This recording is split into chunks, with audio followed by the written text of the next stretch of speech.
coming up on 712. Yeah, the Geek Beat, and the Geek's got some new moves. You guys been out bone dancing or something? Bone dance Yeah, season, that's right. Hey, we got a lot to talk about today. Google primarily, but we also want to get to Facebook and that research they're doing. Start with Google. They had their announcements, their big meeting. Kind of a design change happening, right? Well, so Google I/O is Google's sort of annual meeting for developers. And everybody looks at this meeting as being a place where Google's making their big announcements. Right. I mean, one of the things they really kind of talked about was, Android everywhere. So, Android's going to be appearing in all the different kinds of platforms, whether it's a phone or tablet or auto or TV. But then they also featured this idea about material design.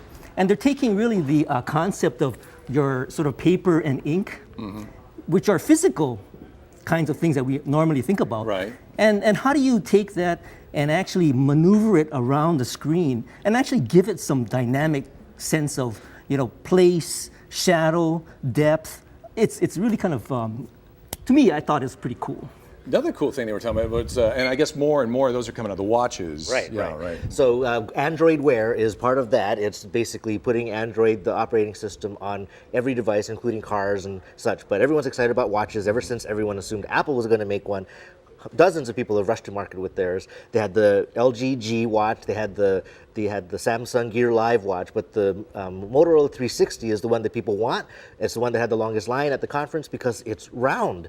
But basically this is pushing notifications to your phone. It also has the Google Now service, which can predict that, before you go surfing, it'll tell you what the traffic is like before you leave. And of course you can talk to it and ask it to send text messages. You guys going to get one of those? What I'm waiting for Apple. You're waiting for Apple? What about you? Well, I actually got rid of my watch, right? So I don't wear one. So it's going to have to be like a new change for me to actually think about wearing something on my wrist all of a sudden. Something you don't necessarily want to do. Hey, let's talk about the third thing with Google, and that was the cardboard. Oculus Rift is something that we had earlier. So a couple of Geek Beats ago, we talked about Oculus Rift and how you put that on, and it's a big sort of VR viewing set, and Facebook bought Oculus Rift for $2 billion. Money. Sort of, I don't know if it was a joke, but Google announced that one of the things that they were going to give away was cardboard.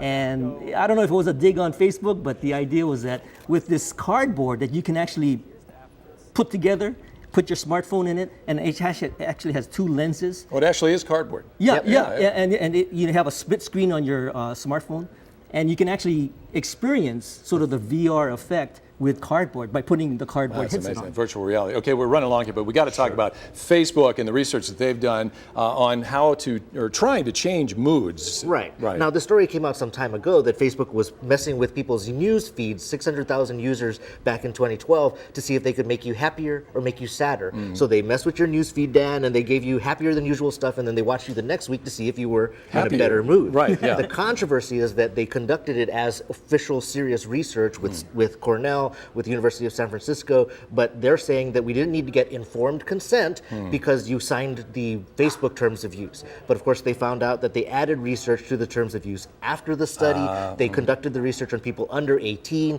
So if in terms of serious scholarly research, they crossed a lot of lines and they cut a lot of corners, and I think they might get in trouble for that. Hawaii Public Radio, you guys are on tonight at 5. What are you talking about? Anything you can promote? We're going to be actually talking about something called proximity service, where you can actually have your smartphone and it talks to something called Bluetooth Low Energy, and you can get information about what's going on, around you. Yeah. Okay, it's Ryan and Burt, Bytemarks Cafe, 5 o'clock tonight on Hawaii Public Radio. Guys, thanks for being with us. Yeah, and we'll see you again next time. We'll take a quick break, and we'll be back with more in just a second.